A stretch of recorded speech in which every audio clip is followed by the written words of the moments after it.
Namaste. Good evening. Welcome to the show presented by Kala in association with our wellness partner, Let's Talk. Let's Talk are a mental health care startup company who are creating safe spaces through shared journeys.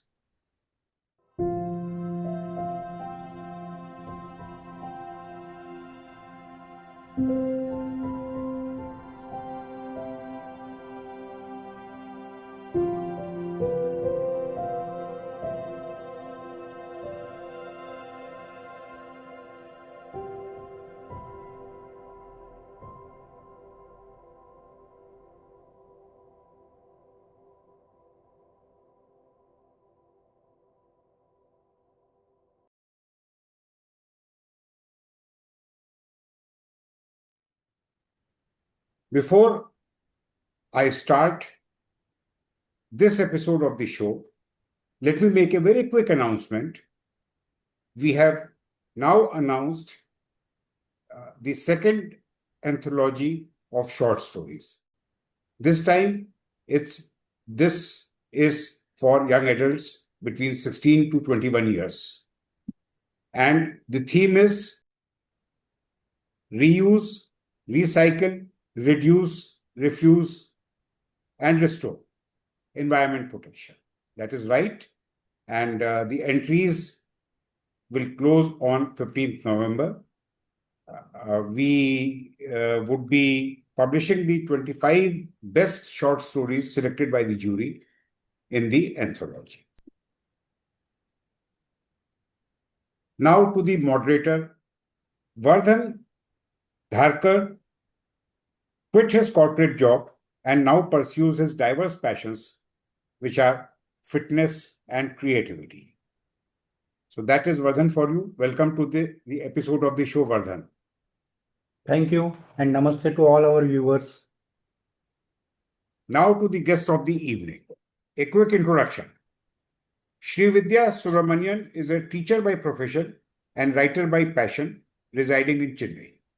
She has published 2 poetry books and her writings are a part of several anthologies. Her other hobbies include reading and listening to music. Srividya has won several prizes and accolades for her work. Her first book, Whispers in the Verse, is the recipient of the Kala Literature Awards for the best poetry in 2025. The book, Whispers in Verse, is a beautiful tapestry of 22 poems woven in different themes and genres. The themes will make you smile, cry, or just ponder. Be it love, friendship, childhood, or just a memory, there is something for every poetry enthusiast. Her second poetry book, Moods And Musings, is an immersive collection of poems that explores common and relatable themes.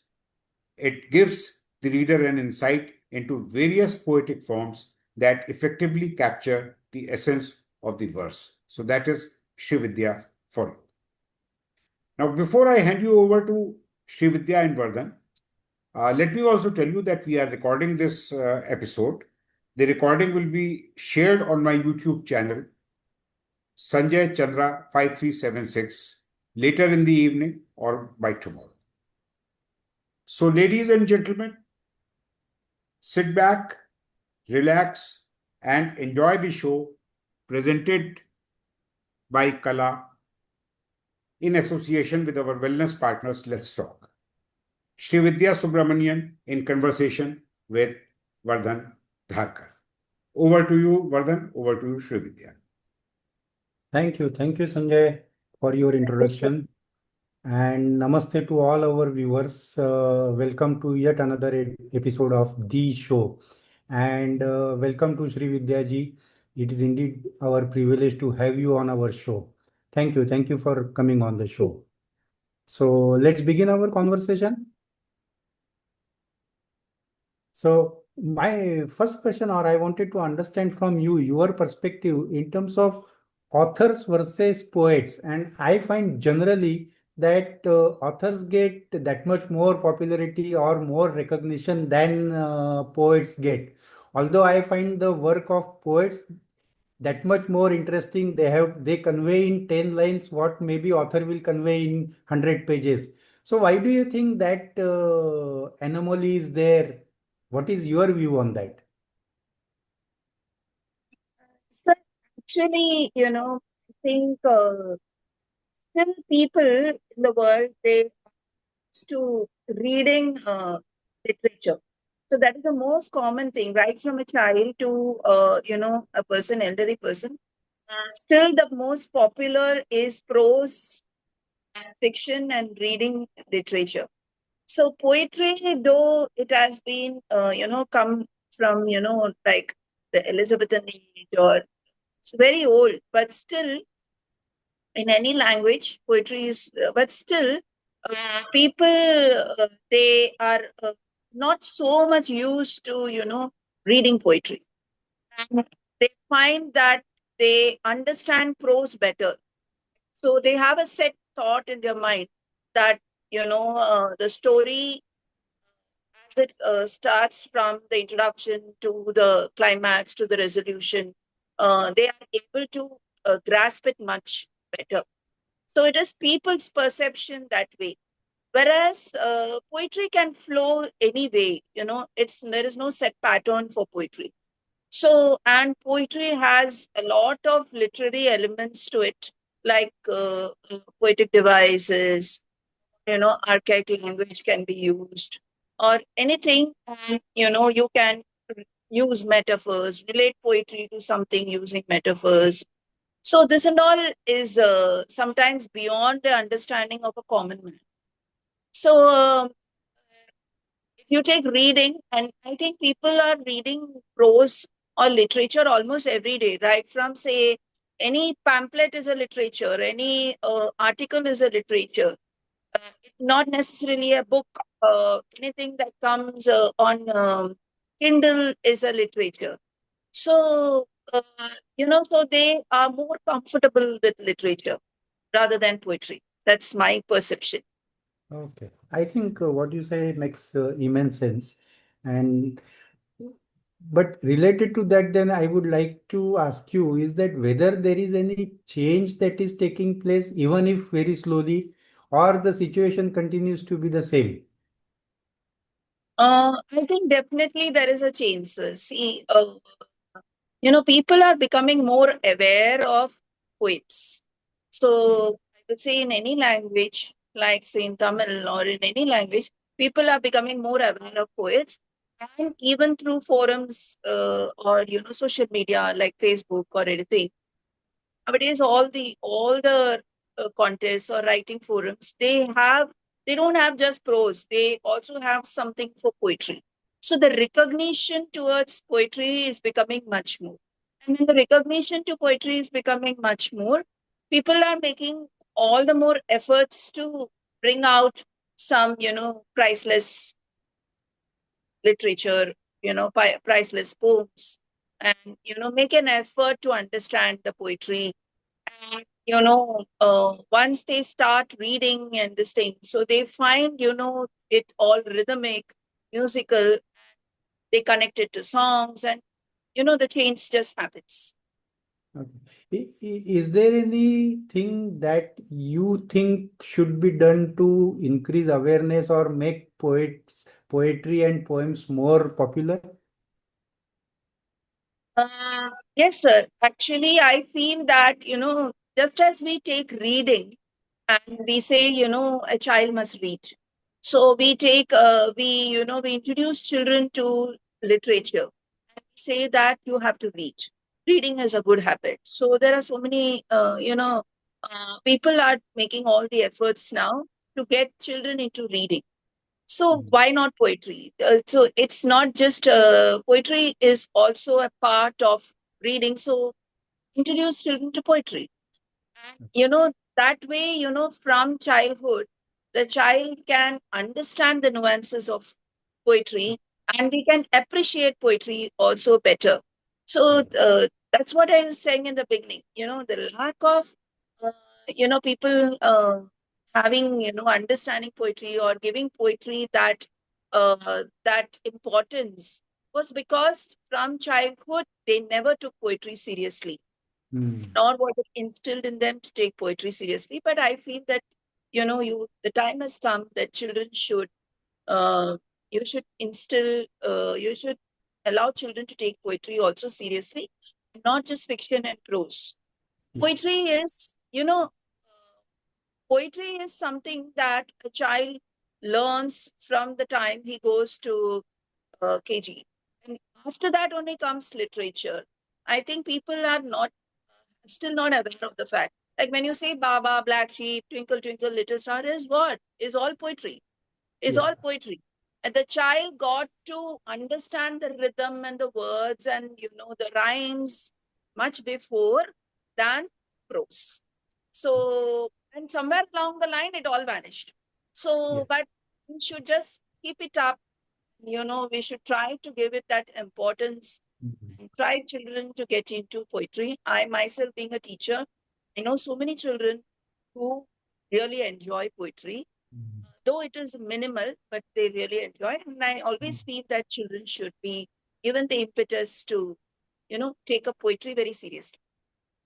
I think what you say makes immense sense is that if we start understanding poems and poetry from childhood, then I think we will develop the taste for poetry, and then maybe that habit of reading poetry and making it more popular will happen. So that's a very good suggestion that you are making. So since we are on the topic of poetry versus prose, is that do you think it is difficult for poets to find a publisher for their books of poems, or it is as difficult or as easy for the authors also? I will say it is difficult to find a publisher. Like, but people think that since the readership of poetry is still not that famous, or that it doesn't bring you that sort of a readership. So it's like many of my close friends whom I meet on writing platforms, uh, they take to self-publishing. So they Yeah. think, they take to self-publishing because then why spend the money on, that if that readership is not. So I myself, after writing two books, I can understand that, the readership, that's really a challenge of poetry. Even if you write some 50, 60 poems and you put it into a book or something like that, how much of readership you're going to get is a question mark. So I think people do not go spend the money and do not go for a full-fledged publishing. Since you asked a question, let me quote an example, an instance. So I had been to Higginbotham's in a mall. So my intention was to purchase some fiction and something, some popular fiction which I thought I would read. So I just told them that even I am an author and do poetry books. So do you have any poetry books also? And can you just, what would you do to place my poetry books into this thing? So he was very skeptical about it, and he said, "Okay, you can ask such and such a person and do something, but just go to the last row behind shelf. Mm. There are some poetry books if you want to." Mm. Mm. So poetry is relegated that Yeah. place, Yeah. and then I just left it because I didn't want my books to be in the last row of some shelf, Mm. and hardly Yeah. someone will pick it up and stay. Mm. And it's not just people also, that it's not just readership. People buying on Amazon or through anything, through the publisher, the poetry books is kind of, it's very less. I think the readership Mm. is really down because people, it's also my poets books are available on Kindle, and I've written for several anthologies. They are available on Kindle. So I think people just, I've seen some of my relatives also. They say we download on Kindle, it's free. You download on Kindle and you read out of my 20 of my 20, you read some uh, 10 poems, and you say, okay, now I understand what this writer has written. I can feel it. So that's all. Mm. So in a way, it's a chicken and egg situation. Is that uh, because the publisher or the distributors think that poems are not that popular, they don't give a shelf space. And because they don't give the shelf space, people don't know and they can't buy. So I somewhere can't I buy. think, yeah, somewhere I think this The cash ground, 22 situation has to be broken. yeah, it So, has to be broken. So because there is so much of vastness to poetry also. It is a separate form of, it is a separate text and literature by itself. yes. There is so much of vastness. There's so much of beauty to it. Yeah. It's not just rhyming and all that. So there is so much of beauty to it. So if you really, I think that's what I said. It is to start somewhere down the line. And I wish that change comes and, people start reading poetry more. And I myself, I'm just looking for ways how to get children into reading and writing poetry as Mm. such, more than Okay. fiction. Okay. One of the burning topic of today has is the impact of AI and more particularly impact of AI on the art scene. What is your take on that? What do you see AI doing to art and more particularly prose and poems? Uh, Sir, I don't know. Have yes, tried AI, not for my writing. I don't use AI in my writing. I'm being truthful about it. I've tried AI to, get some ideas and here and there and all that. But, it is like, it is after all, it's like machine generated, I would say. So there is no sort of whatever emotions this thing I would like to put out into my poetry, and whatever thoughts I would like to put it in my poetry, the way I would like to, shape my poetry s- to my satisfaction. See, everything I write to my satisfaction is missing in AI. So I would really ask people, please don't use AI to. I don't think any of the forums also allow that. But even if you're writing for your own sake and this thing, so you can use it to get some title or ideas or something, some words here and there. But don't copy paste and don't think that it is this poetry. So, Okay. and But, personally, but not do, for AI. Okay, but do you think that maybe in next 5 years or next 10 years, the AI itself will make so much progress or their capabilities will improve so much that they will start generating content which is as good as what humans are doing? No, sir. Again, I don't think so. Yes, AI is progressing. Uh, now itself, I feel that, okay, sometimes I do feel, okay, AI is so good. And, what words I couldn't find out, and this thing that AI is giving it to me. And it is, but the human touch, I think in AI will always be missing. The human Mm, touch will always be missing in AI. mm, Uh, 5 years down the line, 10 years down the line, human touch will be missing in AI. AI just writes a poetry in a rhythmic form, and that's all. But mm, I've written, if you have seen my books, I'm using different styles of poetry, different, mm, all the poetic devices. AI doesn't doubt. I have seen AI saying that, uh, you know, once I just say that, use this as a personification. I just, mm, some word, I forgot what word that was. Use this mm. as a personification and give me a poem. So AI said, sorry, I did not understand what you mean as personification. So I don't know. That was just my trial. But Mm, that's what I said. The nuances of poetry, mm, the small, small touch and emotional mm, elements mm, which you would like to mm, put into poetry. How would mm, you, what is your feeling? Like, for mm. example, you take a small topic. What is your feeling about that topic? Yeah. Uh, you are, that, how can AI tell you what is your feeling about the topic? Mm. Yeah, So I think 5 years or 10 years is not going to happen, according to me. yeah, I think what you say is correct, is that the human touch, the emotional part will be missing, and that's where I think the gap between AI and us will always remain. Yes, sir. So Even for that's pros, yeah. it doesn't actually work out Yeah, as yeah, such. I agree with you. I agree with you.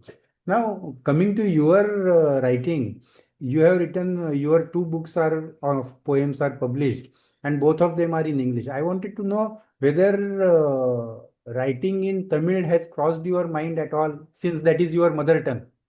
Why English and why not Tamil?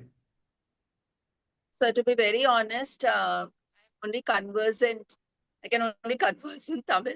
I'm not a Okay. good writer of Tamil on this thing, so I've not taken it up. So Okay. English, because like I don't know, I've done my MA in English literature. Hmm. That teaching children and being a teacher has also been my inspiration to write Hmm. something. So Hmm.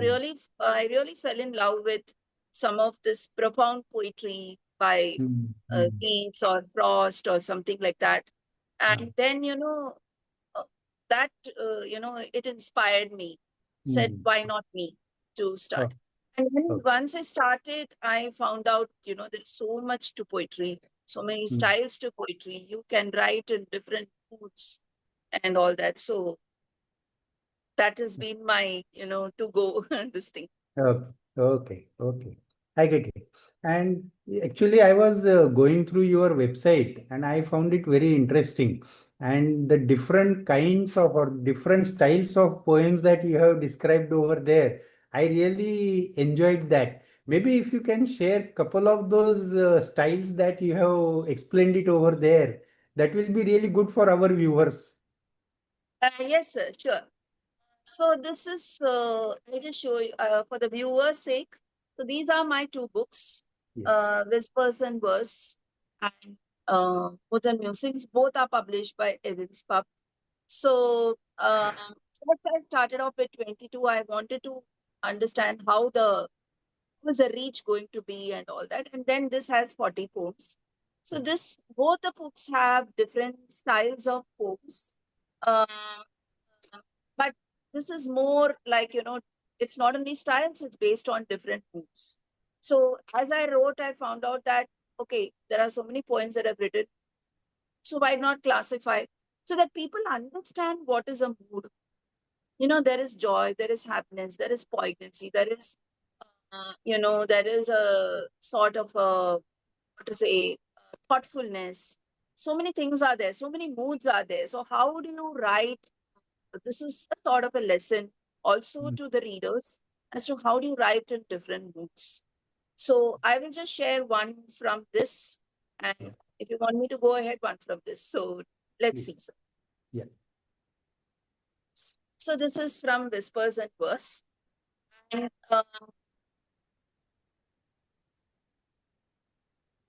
just share a poem which is using the different elements as Mm. the fire, the wind, and all as metaphors.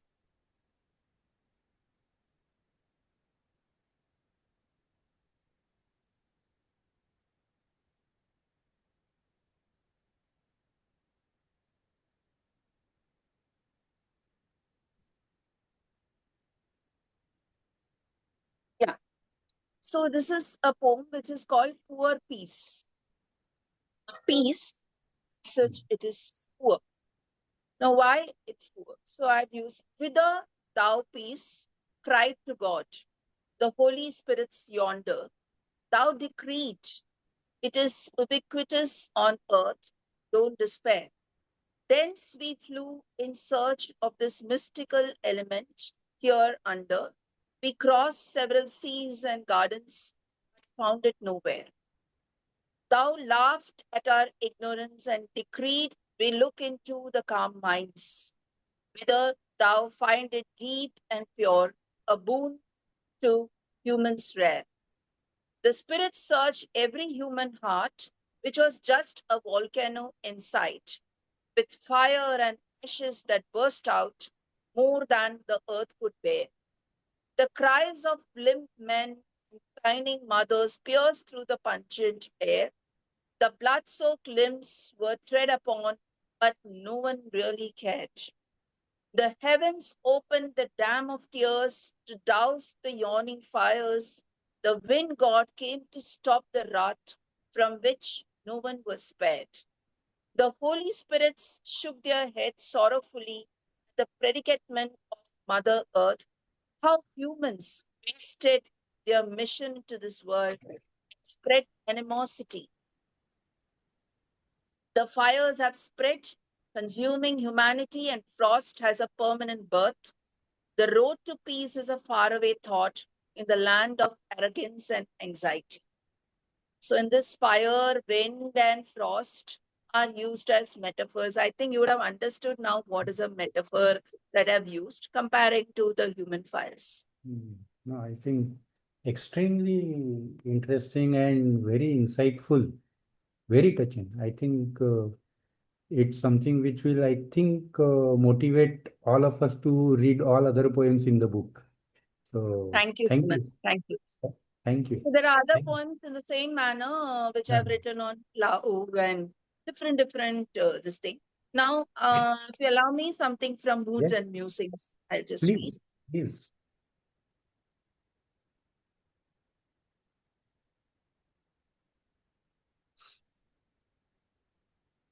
So this is a poem on I and Shirin Yoku, that is a mindful walk. So Shirin Yoku is actually called as forest bathing, you know. Mm. So when your mind is perturbed and actually uh, you are actually very depressed. Uh, Sometimes, for the sake, when you go on a holiday, also, you just walk aimlessly through the forest and you admire the forest, the trees, and the light coming in, the peace it gives you. Even the leaves that crumple and crunch beneath your feet, they give you the sort of peace and a sort of calmness to your heart. So it's called Shirin Yoku is called forest bathing. So I have written a poem on Shirin Yoku. So I would just like to read it out. yeah. Yeah. Shirin Yoku, I and Shirin Yoku, a mindful walk. My lone steps on untrodden ways, feeling the crunch of lifeless leaves, hearing soliloquies of nature's grace, and a few petulant symphonies. Some naive bows hosting noisy thieves, spicy scent wafts from a tall lineage, enclosed by vast stretches of sheaves. There's just me and a green stage. The shadows disappear without a trace. There are dark silhouettes the night weaves. My gait now adrift, far from life's race. Here, not anyone who grieves. A few happy souls running up my sleeves. An immersive journey on life's page. When I submit to sticky moss that cleaves, ah, there's just me, the green stage. I grow younger in the pale gold race that climbs stealthily on forest trees to check on nature's vagrant ways. A cackle heralds the dawn of eves. I end my journey in crimson caves. Few best hours spent without a beach. My wrought nerves speak of calm reprieve. Ah, there's just me in the green stage. Rugged paths restore what comfort bereaves. The scent of nature calms a rage. My heavy heart wilderness receives. There's just me and a green stage. Beautiful. So Really this beautiful. poem was the forest bathing, sir, in Japanese, and it's spending time with nature, particularly forests, to improve your well-being and reduce your stress. It involves consciously connecting with nature with all your five senses, like allowing you to be immersed in the forest atmosphere. For example, when you feel the leaves crunching, you feel that some ants are running up your sleeves. You feel the sun falling, that sense of touch, the sense of smell. When I said the spicy scent, so the sense of smell, all this. So with all your five senses, you are enjoying the nature. And this poem is a ballad. It's a French poetic form that comprises of 28 lines, three stanzas of 8 lines, followed by a quatrain, that is 4-line stanza, and an envoy. So the rhyme scheme uh, is given also in the poem. And the final line is a refrain that it keeps repeating itself. Okay. Okay. So not only there is an art in writing a poem, but there is also a science of it. Yes, sir, of course. That's what I said. There is so much to poetry. There is science behind it, as you rightly put it. So, and this are classified under idyllic, like the atmosphere is just idyllic. So there are other poetries under idyllic. So that's why I thought I should classify it under moods. Yeah. Yeah. Thank you so much for reciting and explaining what that poem is or how what Pleasure, that my form is. pleasure, sir, my pleasure, Thank you so much. my Now, pleasure. when author decides to write a book, he then goes about it researching the topic and various parts of that, so that then when he starts writing, then he is able to make it that much more interesting. When a poet writes a poetry or a poem, then is there any research involved in it, or it's completely a imagination and poet's thought process that is getting conveyed? No, sir, it's a combination of everything. Of course, there is research involved in it. Like, for example, I came across this Shirin Yoku in the net. You know, Hmm. what is Shirin Yoku? To read through that entire thing, you know, write it. So there's a lot of research involved in it.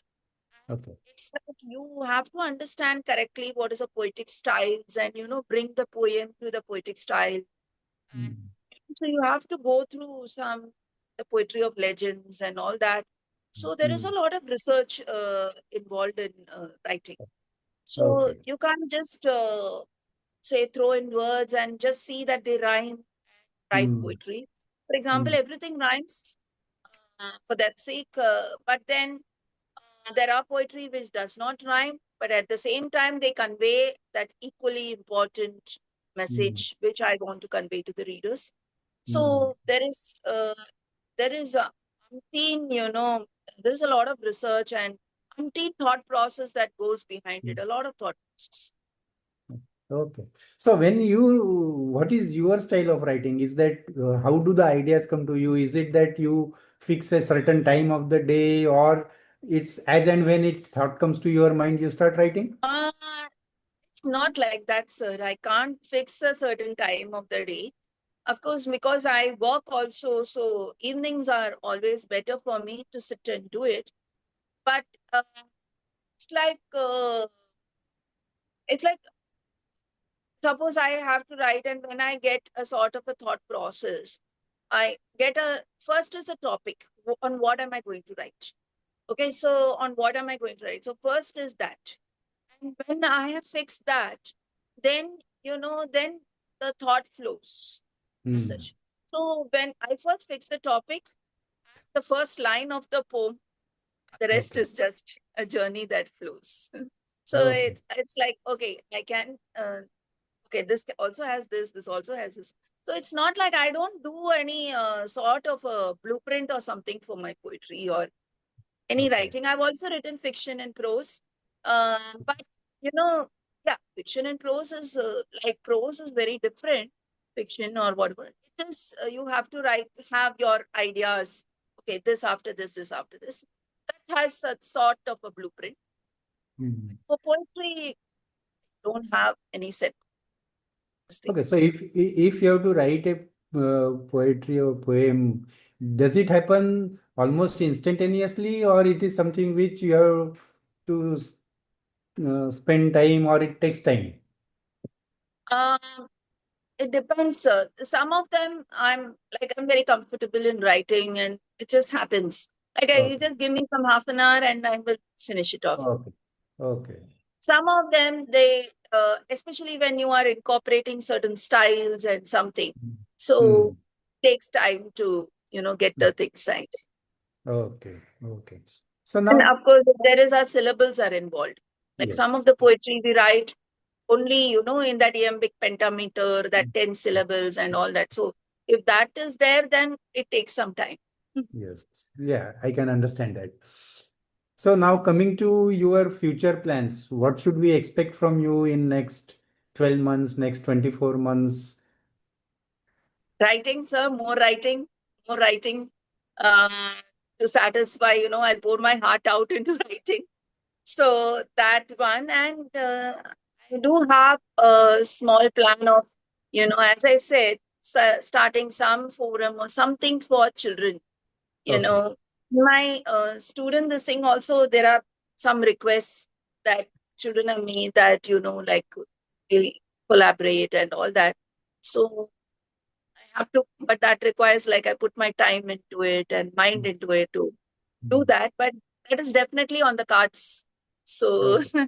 let's see, sir, No, the I right think, time. Is yeah, yeah, yeah. I think that thought itself is important. And now that you're thinking about it, I think it will get implemented.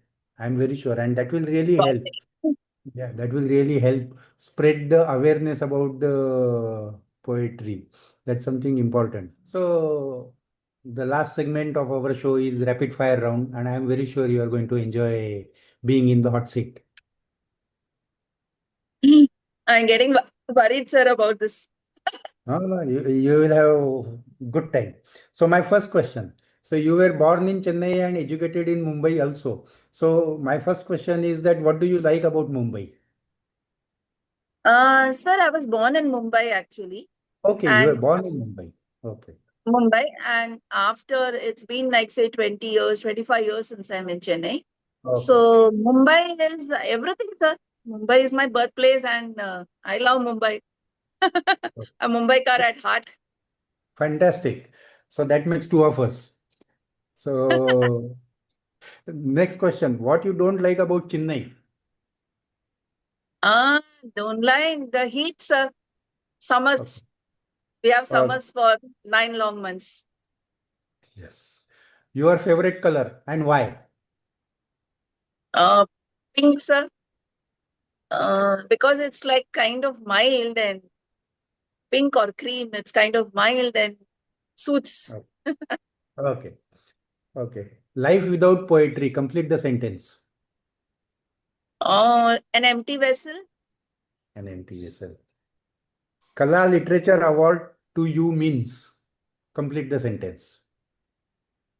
A deep honor. A valid recognition, and something that I'll hold close to my heart. Perfect. And congratulations. You have won the rapid fire round 10 out of 10. So next Thank you, time sir. when you meet Sanjay, he will give you the gift hamper. But for but for that you have to go to Gurgaon. Oh. So Thank you, So sir. Mumbai would be easier to visit. yeah, yeah, yeah. If you come to Mumbai, then I would of course give it to you. Okay. So Sure, sir, sure. So it was a Looking forward. fantastic, yeah, it was fantastic having you on the show, and I really Thank you enjoyed so much, sir. our It was fantastic conversation. being here. It was a So fantastic opportunity. I thank Sanjay sir, and I thank you also with all my heart for having me on the show. And thank you very much. so Sanjay, now back to you. So thank you, Srividya. Thank you, Vardhan. It was a Thank you so wonderful much, sir. episode. Uh, Thank you, sir.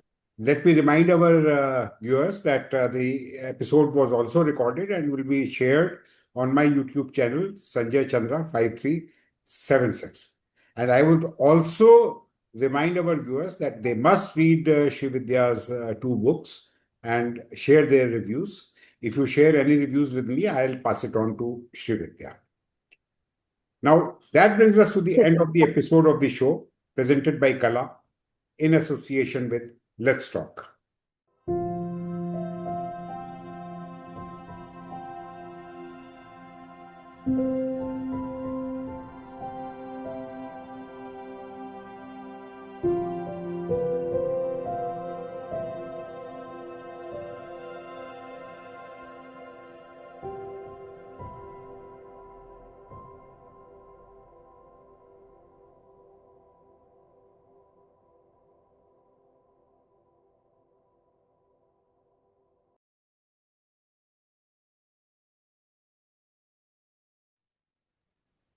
Watch out for the notification for the next episode of the show.